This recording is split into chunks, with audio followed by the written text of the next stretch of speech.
Hi, everyone. We apologize for the late start. This is our weekly briefing with Dr. Cara Christ on vaccine distribution. A reminder that this is an on-the-record session, and we're setting everyone up to record. To ask a question after her presentation, please raise your hand in Zoom.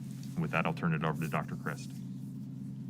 Good afternoon, everyone, and thank you for joining us today. For those that don't know me yet, I'm Dr. Cara Christ. I'm the Director for the Arizona Department of Health Services, and I hope everyone has had a great week. We will follow the same format that we have in previous weeks. I'll give a brief presentation, and then I will leave time for questions, and I will be able to stay a little bit later due to the delay in starting, and we apologize for the technical difficulties that we've had today. So again, I'm going to go over the current COVID-19 data here in Arizona. We have continued to see a decline in the number of cases reported statewide.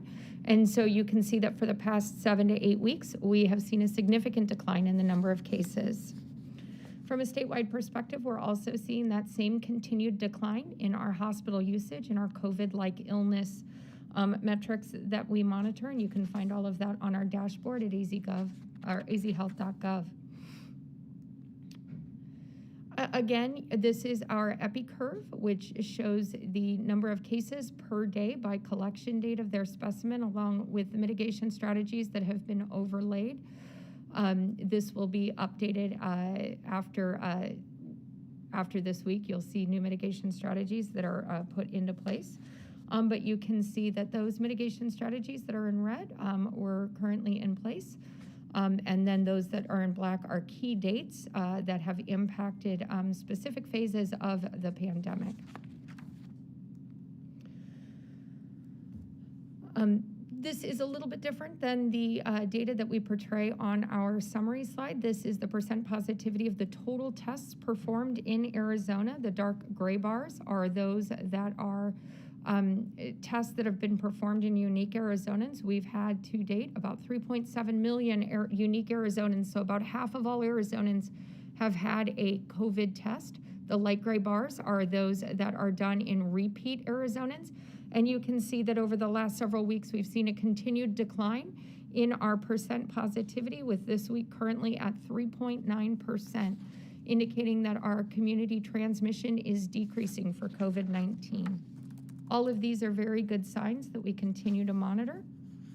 But let's get into vaccine distribution. This week on Monday, we had a VAPAC meeting. VAPAC is our Vaccine and Antiviral Prioritization Advisory Committee. This committee convenes to provide recommendations to the department to ensure a fair and equitable vaccine allocation. It's composed of state, local, and tribal experts. And those recommendations inform the local allocation process that we use here in Arizona.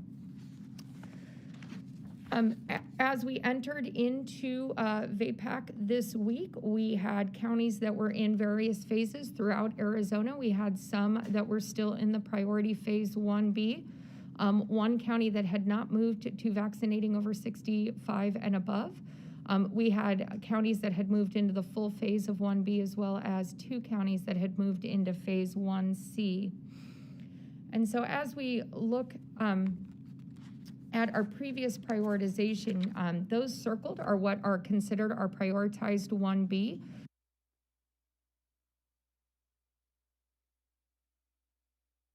So that includes our 1A, which is our healthcare worker. The prioritized part of phase 1B was our education and child care workers, our protective services occupations, and adults that were 65 and older. We anticipated being in phase 2, which is when the demand meets the amount of vaccine that we have available. That's when we would transition to the general population between spring and summer of 2021. When we had the discussion with our county, or with our VAPAC meeting, you can see here, these are the phase 1A and prioritized phase 1B populations in Arizona that had been vaccinated as of February 28th. You can see that statewide, we about 60% of all Phase 1A and prioritized Phase 1B population had been vaccinated. And you can see that there are varying vaccination levels among our counties. Darker red means higher percentages of the population have been vaccinated. And you can see that we break that out by the percent administered with 1 dose and the percent of the population that is fully vaccinated. And so you can see that almost 28% of Arizona's Phase 1A and prioritized Phase 1B population have been vaccinated fully with the 2 doses. We use our population estimates, which use information from the Census Bureau, as well as some of our demographic information. These populations may not take into account occupation from our tribal partners, and winter visitors may or may not have been captured. It depends on where their address of residence is located. If they have an Arizona residence, they will be indicated in the county in which they reside.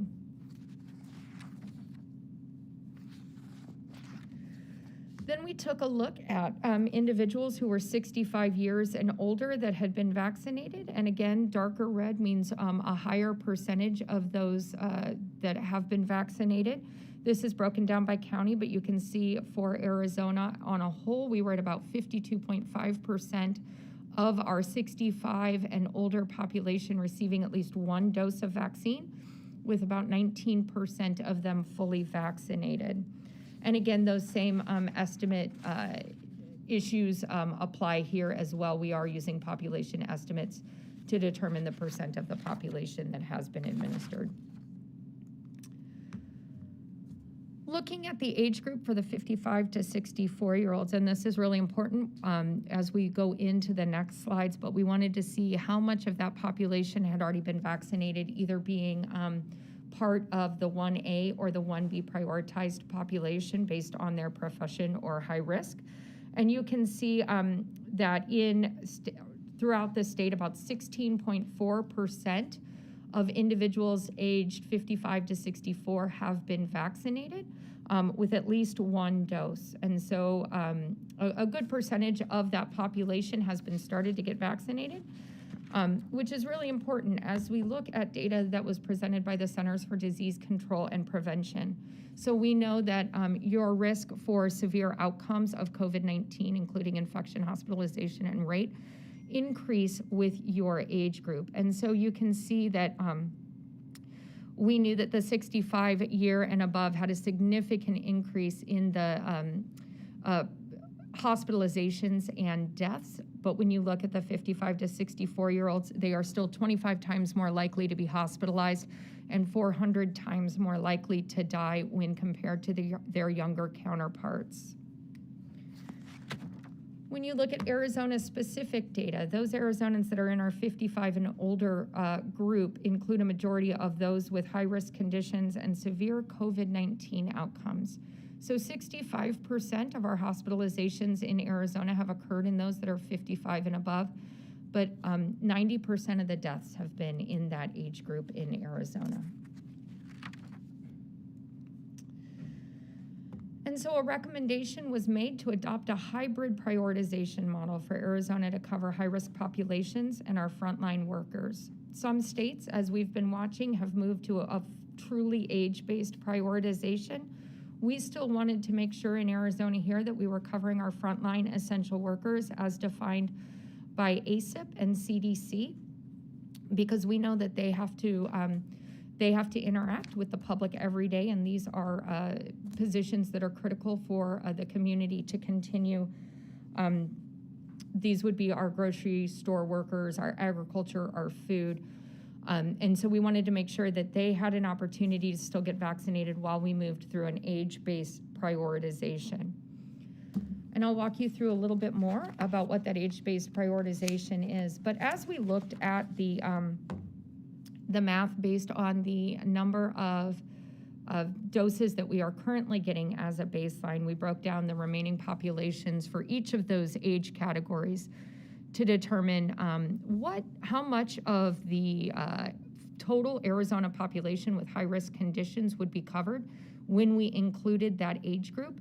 and about what time we thought we would be able to progress into that next age group based on the number of vaccines that we were getting, and estimating about a 55 to 60% coverage rate.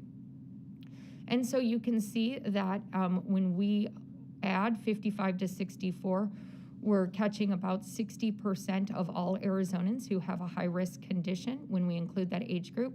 When we move to above 45, you can see that we're catching 70 to 80% of those with high-risk medical conditions. And then when we move to our 35 and older, we move to about 80 to 90% of all Arizonans that have a high-risk condition that puts them at risk for severe outcomes of COVID-19. And as we move through, we anticipate it's about 3 to 4 weeks to get through those priority groups, especially as we're getting additional vaccine here to Arizona. We anticipate that in April, we'll be able to transition to our 45 and above. At the end of April, beginning of May, we should be able to transition to our 35 and above, and then in May, we should be able to transition to above 16, which is everyone who is eligible for the vaccine.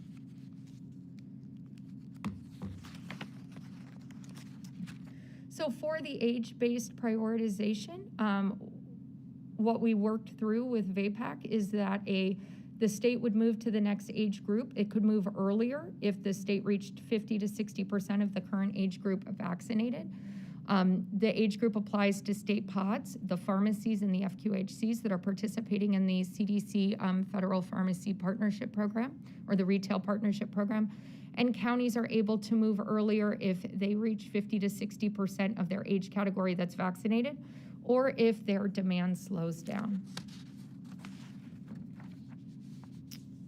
So as we look at those frontline essential workers, this is a much more narrow group than our initial essential workers contained in Arizona when we were using the previous phases. Essential workers would have included everybody on Governor Ducey's executive order, as well as those that were informed by CISA and ACIP. What we wanted the counties to do was to prioritize those frontline workers as defined by ACIP that do not meet the age eligibility. That would be left to the discretion and the prioritization of our local health departments. They could sub-prioritize based on the amount of vaccine that they have by using occupational category, age, medical conditions, or certain prioritization categories that they would need. And they could tailor that to the needs of their specific counties. And so whereas Maricopa may target grocery store workers, Yuma County may target some of their agricultural workers. And there are different strategies that the counties can use to target those essential workers. They could use prioritization by the local health departments, utilizing the Janssen or the Johnson & Johnson vaccine for our younger, healthier essential workers to protect them quickly, and because we know that they have constant exposure. Doing employer-based pods, so working with some of those employers to offer on-site vaccination to their employees, and then potentially looking at private groups that are open, such as Small Business Saturday, for those small businesses that may not be part of a larger corporation that still have those frontline essential workers.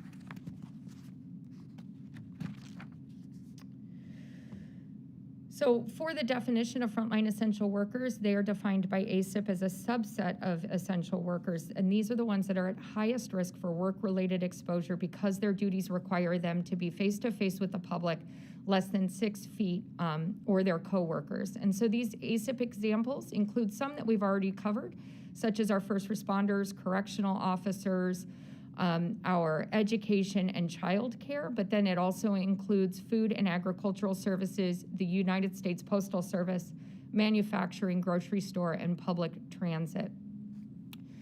As you get done with what is considered frontline essential workers, there are other essential workers that can be included. These would be included in a subsequent phase if the counties were able to get through their frontline essential workers. But this includes transportation and logistics, water and wastewater, shelter and housing, finance, those types of categories. So the recommendation was made by ACIP to proceed with a hybrid prioritization, which included the age-based criteria as well as frontline essential workers. This can be found on our website at azhealth.gov. And so if you have any questions, you can look there. Steve can send it to you as well. For the week of March 7th, we expect to receive a projected total of over 2.2 million doses in total. This next week, we anticipate that actually starting as early as today, the Janssen vaccine could be in some counties. But you can see what the March 7th week, we got an additional amount of Pfizer this week, as well as an additional amount of Moderna, for a total allocation of about 323,000 doses. We are told by our federal partners that we can continue the minimum moving forward, and we should not receive less than this, except in our Janssen. We do anticipate there to be lower doses for about 2 or 3 weeks as the manufacturing catches up after that initial push out of vaccines. So we may not see quite as much Janssen for the next few weeks, but our Pfizer and Moderna should stay at this baseline. Today, we hit a milestone of administering over 2 million doses of vaccine in Arizona. We have vaccinated over 1.3 million unique Arizonans, and 711,000 of them are fully protected with 2 doses. That number will start to increase as well because Janssen is a 1-dose series. And so as they get vaccinated with that first dose, those individuals will be counted both as a unique receiving at least one, as well as a fully protected individual. So you can see that the amount of vaccine that we are able to administer continues to grow, and we continue to make updates to the website. And we continue to add additional vaccine administration sites statewide. And so tomorrow, we believe that we will hit 500,000 doses administered at our state pods. So the state pods have been responsible for about 25% of all doses administered in Arizona. But we have over 500 provider sites that have received vaccine and over 1,500 long-term care facilities that continue to receive vaccinations. They've provided over 105,000 vaccines so far, and 100% of our skilled nursing facilities have been visited once. We expect this program to be completed in April and continue to look towards more pharmacies getting vaccine to participate in the retail pharmacy program. And so Fry's, Albertsons, Safeway, Walgreens, and CVS are all pharmacies that are participating in that program. There are still limited amounts of doses that are going to that from our federal partners, but as they get more, they will continue to add more stores online. This week, many of you joined me for the opening of the Chandler Gilbert Community Site as a state-operated pod. That happened on Wednesday, March 3rd. This is able to do a similar capacity to State Farm, and it has a potential to go 24/7, but because of the limited vaccine supply, we're starting them with approximately 2,000 appointments per day, and the hours of operation are 7 a.m. to 5 p.m. We are very excited. The site has been transitioning well. We have partners with Blue Cross Blue Shield at that, and that was a really successful pod out in the East Valley. And we are so grateful to Dignity Health for allowing us to continue on with the pod. They in Maricopa County have provided a lot of infrastructure for us to continue serving the East Valley. And so that has been very successful.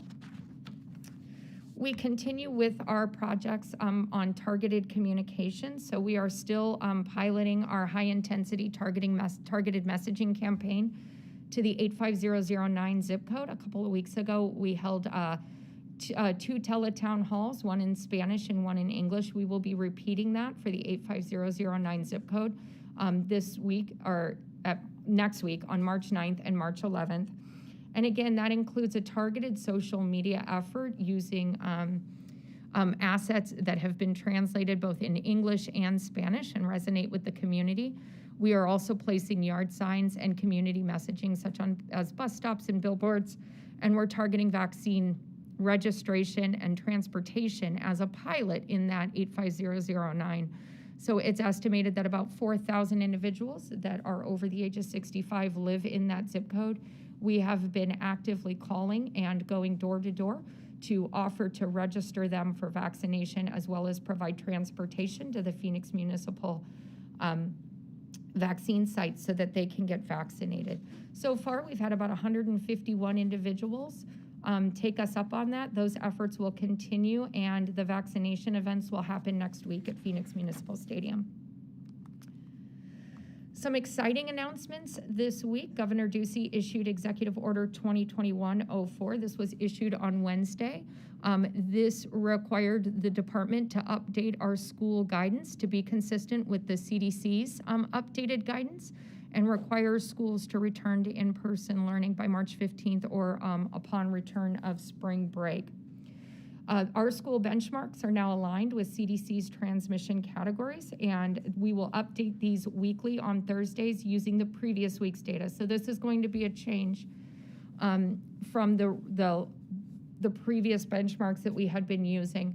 Previously, we had been having a 12-day lag and using data to provide some consistency, and we required a county to be in those, meet all three benchmarks for 2 weeks in a row in order to either be in the higher or lower category.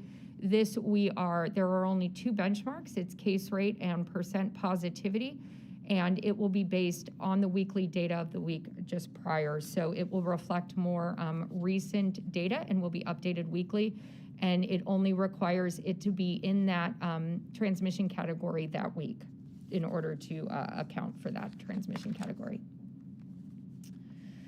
Today, Governor Ducey issued Executive Order 2021-05. This is the next phase of COVID-19 mitigation. It removes the capacity limitation that was placed on certain establishments, but requires all other mitigation strategies to remain in effect. So that includes physical distancing of at least 6 feet, ensuring that patrons and staff are wearing masks, the enhanced infection and disinfecting and sanitation protocols, and it also allows spring training and major league sports to operate with an approved plan for mitigation strategies by the Department of Health Services to be in place and followed. And with that, I will take any questions. Okay, first up is, per usual, Cameron Pullum. Hi, Cameron. Hi, Dr. Chris. Obviously, today my questions are going to be related to the new executive order with the mitigation strategies in place. The big question, especially for those who have yet to receive any vaccine or haven't gotten their second doses yet. We only have 700,000 people fully vaccinated yet. Give me an idea of what led you to believe that this is the right time to relax these mitigation strategies that have been proven to reduce the spread in our community, especially considering potentially even more spreadable variants that scientists around the world are worried about. That's my first question.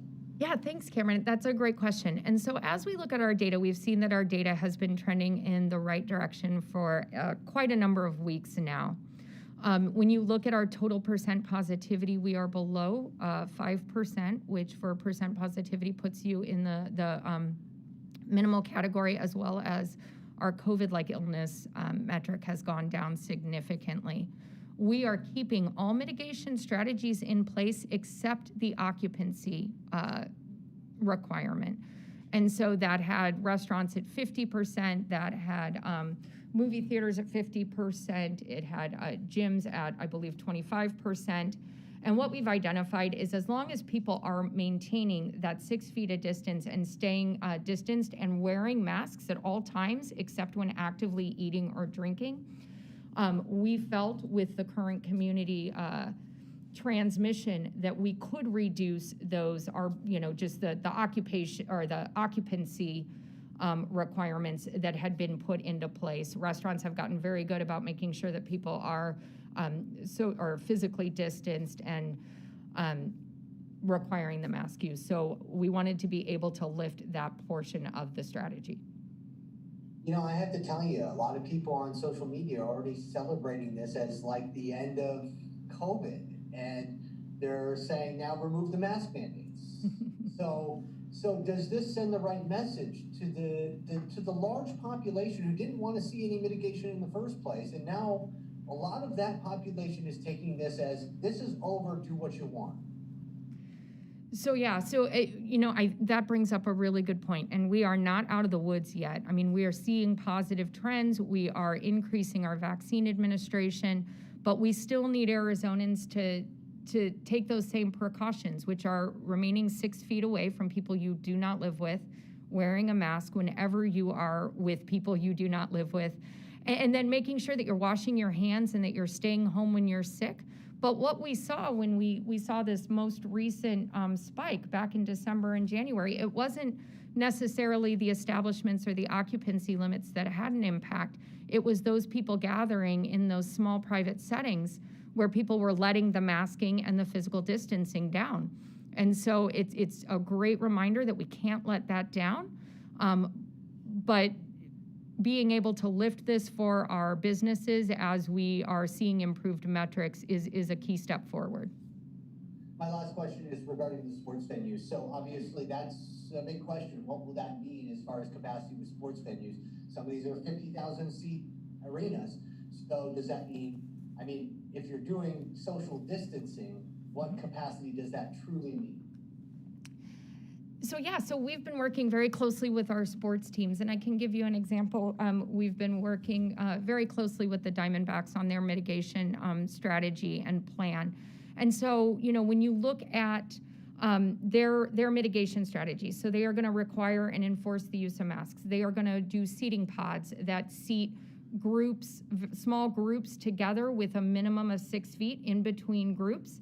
And you will see a much reduced capacity. I think that 6-foot pod seating puts them at about 25% capacity. And so in addition, you'll see traffic flow.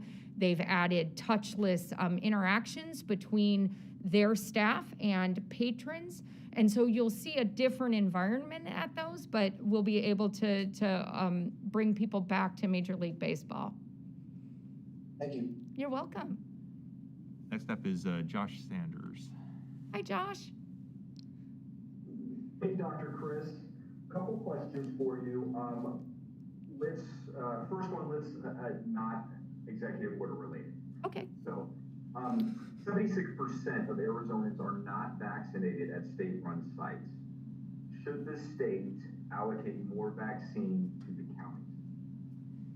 So, and that is actually our plan. And so, right now what we're doing is we're keeping the Pfizer vaccine, which has those really stringent storage requirements at the mass vaccination sites. Some of those are state-run, but some of those are county-run. So while it looks like a lot of the Pfizer is staying with the state, that's because we're directly allocating to those county and state pods. All of the Janssen vaccine was allocated to the counties. We expect that they will be able to use that in their communities, and that's kind of our plan moving forward. And almost all of the Moderna goes to the counties as well. And so we will continue as we get increased doses to give more and more to the community, because what we want to see, while we like the state pods and the mass vaccination efforts that we've got there, we do want to see more community-based efforts. And so trying to get increased vaccine to our local partners is exactly what we want to do. Next question is two parts, and it is in regards to the executive order today. Okay. Do you agree with Governor Ducey's executive order today?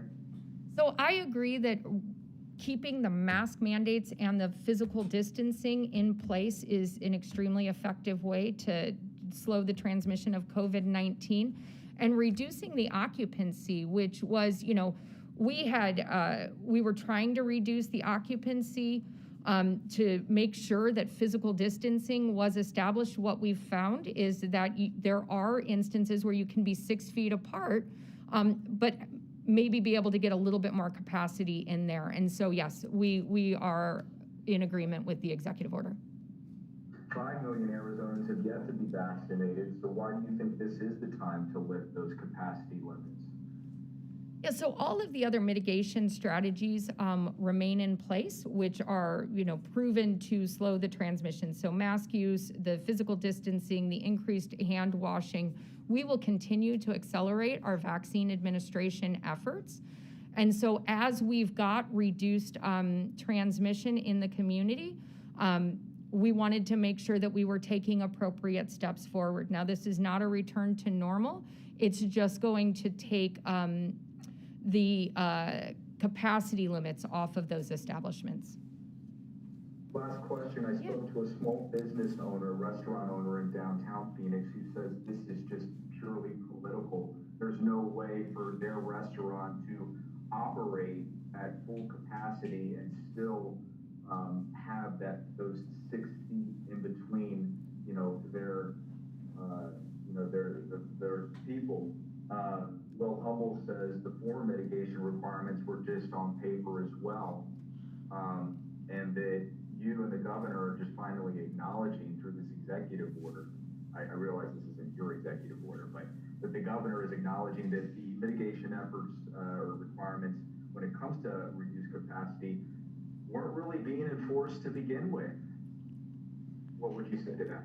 I would say that there's probably some business owners out there that got shut down that disagree. And so we do go out. We still are going to have enforcement authority as well as our local jurisdictions to enforce the mask use, the physical distancing, all of those strategies that are required with those establishments. And so, we are going to maintain that compliance program. And that was exactly what you were saying from the small business. It depends on the location, it depends on the seating arrangements, but even at moving to requiring the 6 feet apart, we're still not going to be at full capacity.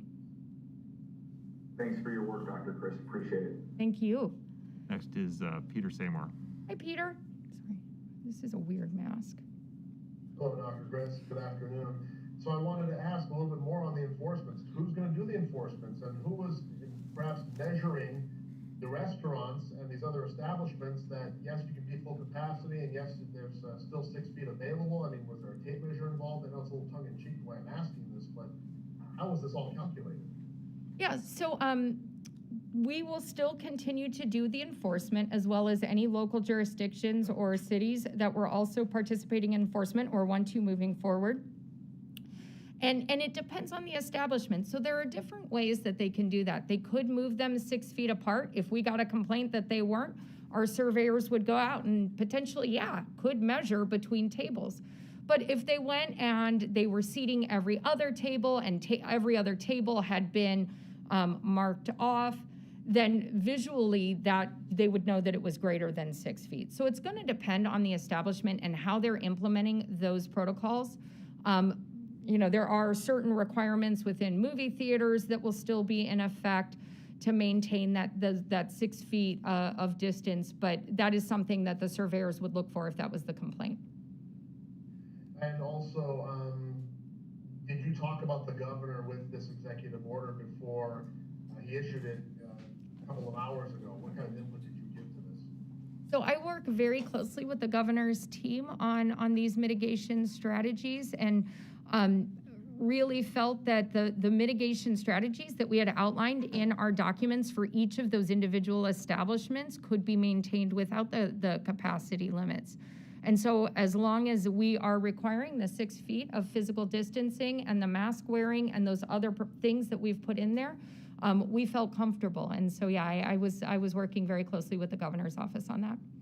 Was it your suggestion that we could go ahead with this executive order and all the contents therein? Yes. So in reducing the capacity and maintaining all of those mitigation strategies, that was our recommendation. And lastly, are you concerned with spring break coming up? I know I asked you this last week, but now that we have this new executive order, with no capacity limits, with vacationers, more people moving around, spring break, a lot of people off, of course. What does this mean for another surge potentially? So, anytime people get together, there's a risk for transmission of COVID-19. And so, as long as the establishments are requiring the mask wearing and the physical distancing, that should reduce the risk. And we encourage all Arizonans to make sure that they're taking their own precautions. So if you're at a restaurant trying to eat outside, not removing your mask unless you're actively eating, not sharing some of those, like nuts or out of the same container, like sharing chip and dip and stuff. And so really taking that and not going out if you're sick or if you've been exposed to someone with COVID-19. Spring break, a lot of people will travel. And so that always poses a risk when you're traveling to other areas that may have higher transmission than Arizona and then bringing it back. So we would just caution everybody, make sure that you're taking those simple precautions. But we didn't see a spike after Super Bowl, which was really great because we knew, that's usually a time people get together in those small household settings. And we've continued to see a decline, so that's promising. Very well. Thank you, Dr. Christ. Thanks, Peter. Next is a staff member at Capital Media Services.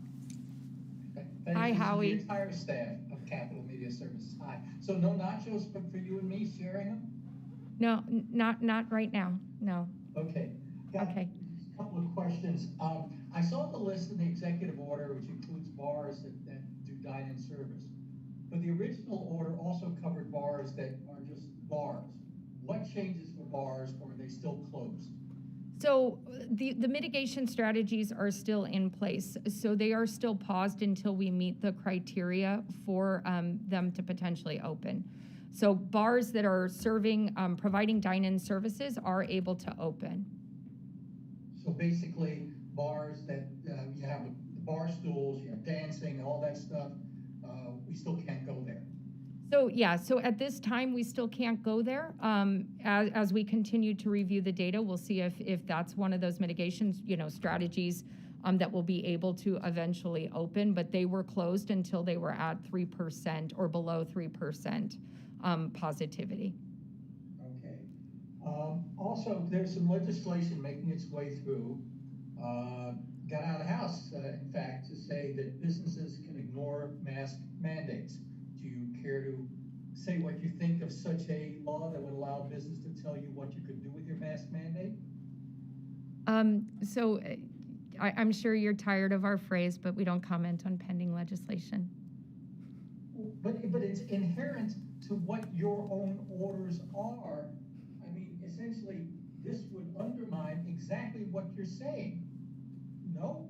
Well, and we hope that everyone takes our guidance and wears a mask whenever they are around people that they don't live with. But I can't comment right now on pending legislation.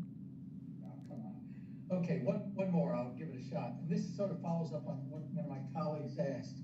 The fact is, if you are going to require 6 feet between tables, if you can require 6 feet between groups of customers in movie theaters and sporting events, it's nice to say, well, we're getting rid of the occupancy limits, but they effectively remain. Isn't this just window dressing? So it will allow them to increase above that 25 or 50%, and so it will provide them with some additional relief, but the physical distancing is a very important component of the mitigation strategies. And so it doesn't probably allow, 100 to 110% of the capacity, but it will increase them a bit above their current ability. Okay, I give up. Someday you're going to talk to me about what's in the legislature. Thank you, guys. Okay, next is Alexis Burdine. Hi, Alexis. Hi. My question is, the U of A state-ran pod extended its hours. We've had some viewers who've just been a little confused. They want to know if longer hours directly translate to more vaccines, more appointment slots, and in that same premise, will hours increase and decrease rather as the vaccine supply does? Yeah, that's a really great question. So yes, when we extend hours, that means more available appointments. And as we're getting a little bit more Pfizer vaccine, we're able to allocate more to the pods so that they can provide more appointments. So we're hoping that we won't actually have to reduce appointments moving forward. What we're trying to do is open up smaller banks of appointments so that we can be more responsive to those increases in vaccine. So we're hoping not to have to reduce it because we're told that this is our new minimum baseline. But that is the anticipation, is being able to respond to how much vaccine is in the community. Thank you. Okay, next is Juan Juarez. Hi, Juan.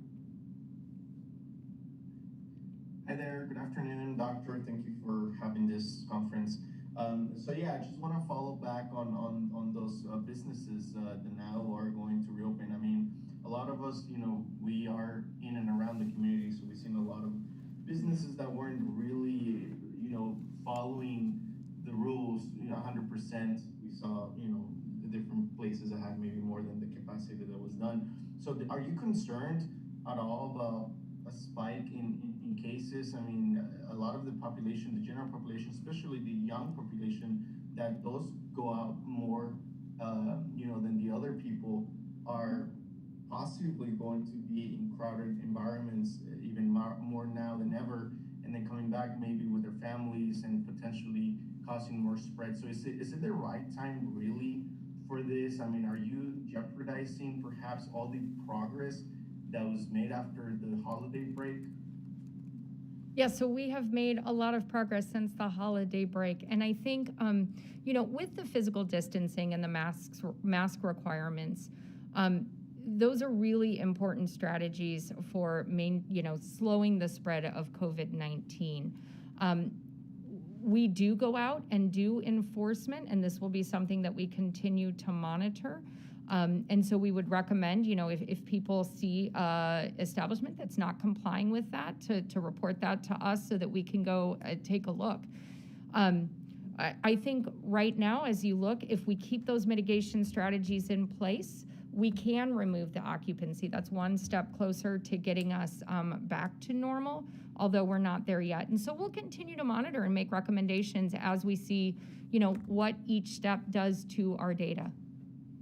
And if the cases do happen to go up, weeks after businesses start doing that, would you guys go back and say, you know what, this was probably not the right decision? I mean, would you expect to? We haven't really seen any new measures since the summer. We had that huge spike, then the slow came afterwards, and then we saw a huge spike again in the fall and the winter. But then there wasn't really anything done besides what was reduced during that time. So if we do see a spike again after this decision, are you going to do anything about it with regards to more limitations? I know we have the vaccine, but can there be more done?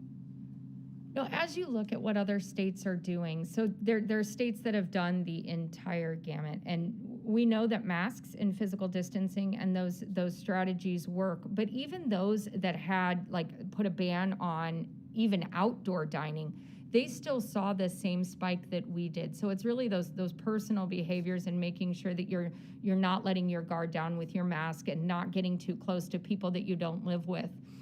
And so we'll continue to monitor. I don't know that we would replace the capacity issues back on if we started to see a spike, because I think the other thing that we have going on at the same time is we will continue to see an accelerated administration of vaccine.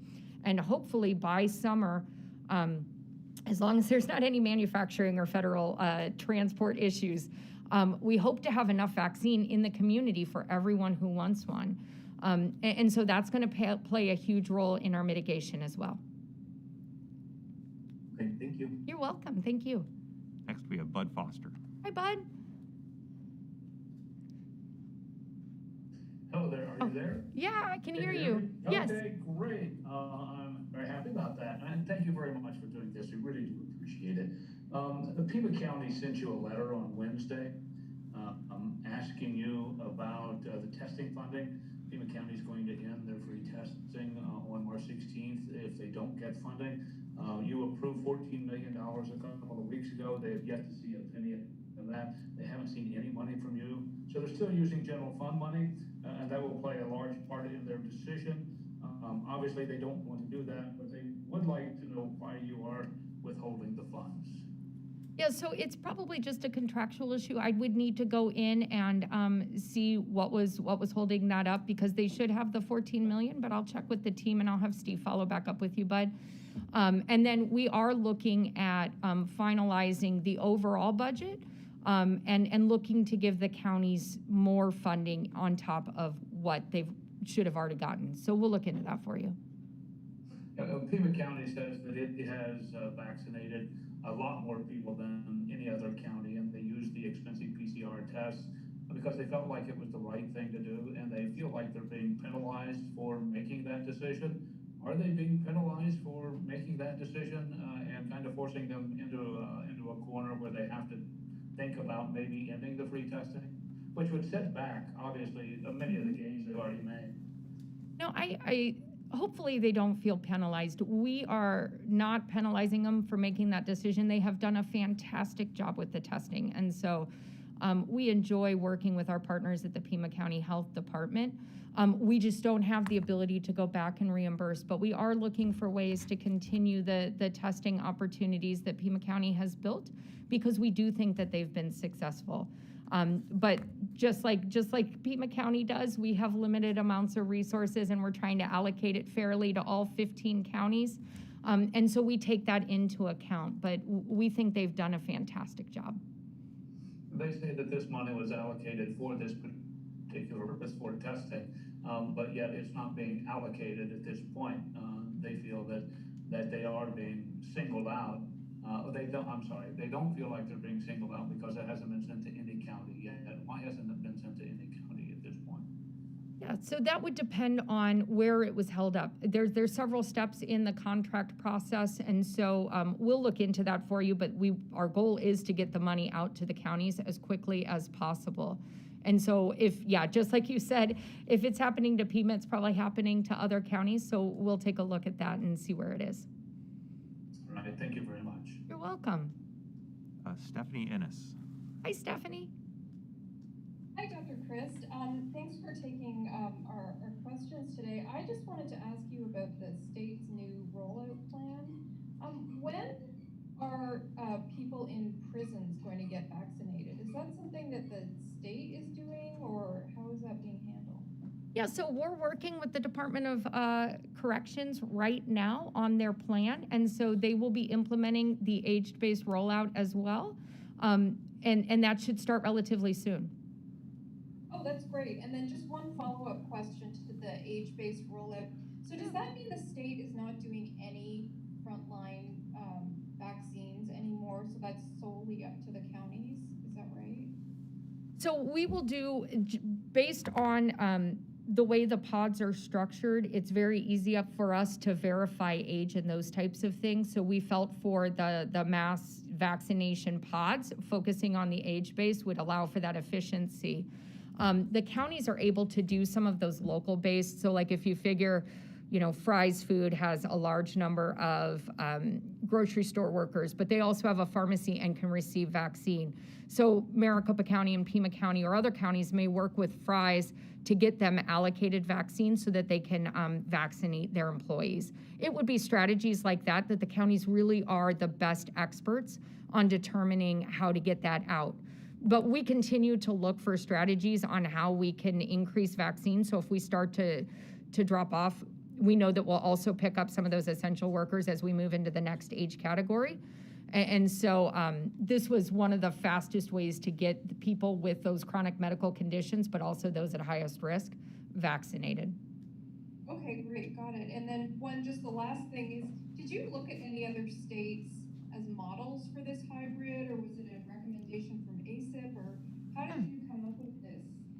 Was it just the committee, or what? So it was a number of things, and it's hard to point, I think, as I look back. So, we had heard of other states doing this. Connecticut is one of the ones that comes to mind as we were looking around. But it also kind of came up organically through conversations at VAPAC. based on the risk and the data that we had been seeing. So we put that information together for them. And so it was a combination pretty much of all of what you described. Great, thanks so much. You're welcome. Next is Monica Garcia. Hi, Monica. Hi, can you hear me? Yeah, I can hear you. So our station has just been bombarded by people with health conditions ranging from cancer, HIV, Down syndrome, you name it. A lot of them are in their late 30s. And I want to confirm, do they now have to wait until their age criteria is met before they can get the vaccine? If so, what do you tell them? A lot of it's going to be like towards the end of April, some folks in May. Yeah, so that's a really great question, and it's the same question we're getting a lot. So there are very specific conditions, and not all of the conditions you named places somebody at higher risk for COVID-19. And all of these, I can guarantee you, have been very difficult and stressful decisions that VAPAC has had to make in making recommendations to the department. This will actually, based on the timeline, get those higher risk people with some of those conditions vaccinated faster, because they won't have to wait until the entire list of essential workers, which was extensive in Arizona under our previous phases, to be vaccinated, because those with medical conditions weren't until 1C, which Maricopa County, Pima County, we had not even moved into the essential workers. And so this will prioritize those while still with that hybrid situation being able to vaccinate those essential frontline workers that have to come into contact. Perfect, thank you. You're welcome. Okay, next is Cody Lee. Hi. Hello, Dr. Christ. I'm Cody Lee with CBS 13 in Yuma. I have a couple questions real quickly.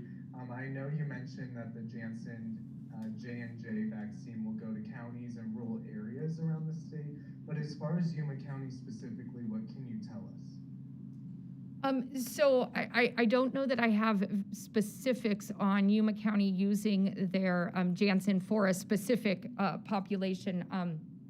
I do know their local health officer, Diana Gomez, is on our VAPAC committee and was very excited about the recommendation of the Johnson & Johnson vaccine coming online, because it does provide additional opportunities. It doesn't have the storage requirements. It's one shot, utilizing that in our frontline agricultural workers that may move around is going to be highly beneficial.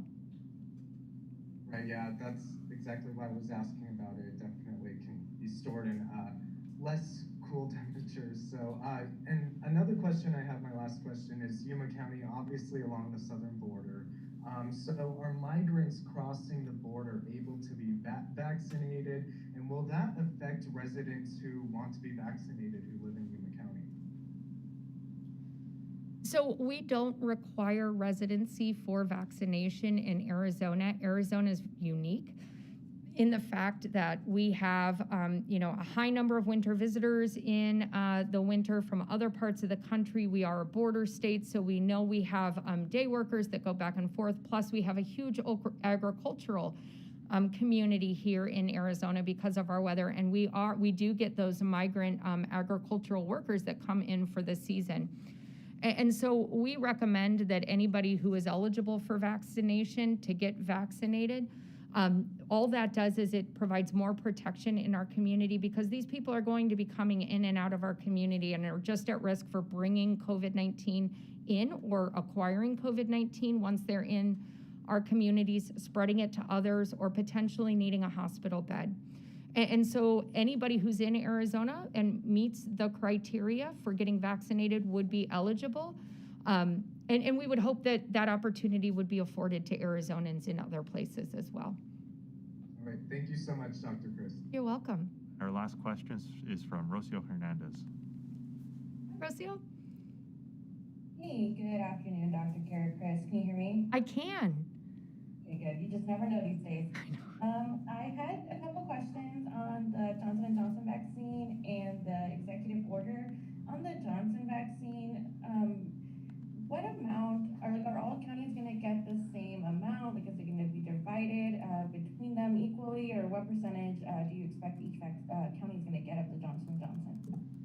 the counties will get an allocation of the Johnson & Johnson based on their population of the state's eligible population. So it's broken down using a formula, but each of the counties should get a pro rata allocation of the Johnson & Johnson. Okay, thanks. And on the executive order, I'm trying to understand what this means for sporting events. I'm not a huge sports fan, so hence my question, and neither were some of my editors. We were trying to understand because isn't the Cactus League and other pro sport events, those have been happening even before this executive order. So what exactly does this change for spring training and other major league sports? And, you know, with the occupancy limit, does this mean that now the stadiums can be filled, or who's going to set how many fans can be at the stadium or bleachers? Yeah, so that's a really great question. And as you look at the Cactus League had, based on the previous executive order where they had to get approval from the jurisdiction that they were operating in, they had to provide a mitigation plan that had to be posted online. So the Cactus League had gotten together with all of the cities and all of the stadiums in order to get approval to operate. That approval does not expire with this new executive order. We had previously reviewed their plan and had approved it after they had submitted it to us. So what that will do is that will allow them to continue operating. For things like the Diamondbacks, that will allow them to utilize their plan. All of those plans indicate that they will maintain groups more than 6 feet apart, whether that's tying, like using zip ties to keep the seats up so people can't move seats, and they're restricted to their seating pod. It does require masking. And so that depends on each of the specific venues on how they're going to do it. You know, venues that have an open grassy field are going to be different than the stadium style seating. And so they've developed plans for both of those different types of seatings that do require the 6 feet of physical distancing. And so you will see much smaller crowds than we have seen in the past for those types of activities. Okay, everyone. Thanks for joining us today. Thank you, Dr. Christ, and Thank have a you. great day and weekend.